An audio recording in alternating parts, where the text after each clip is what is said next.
In short, UAL has submitted a representation to the Union Home Secretary of the Ministry of Home Affairs demanding a thorough investigation into major security lapses surrounding the recent arson attack at Kanto Sabal. In the representation, the organization explained how the incident occurred, alleging that suspected Kuki militants set fire to 6 Meitei houses in broad daylight at Kanto Sabal in Imphal West District, despite the heavy presence of central security forces stationed nearby. It further raised serious questions about the failure of the forces to protect the properties, while accusing them of blocking Meitei villages from entering the area to extinguish the flames. It added that this restriction led to a heated confrontation, resulting in injuries to several villages.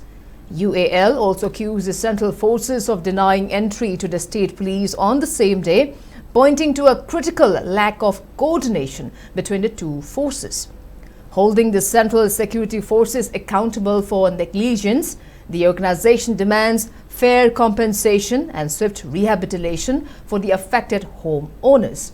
They call for a thorough inquiry into the operational lapses, the immediate arrest and punishment of the perpetrators, and urgent government action to safely resettle internally displaced persons into their original villages.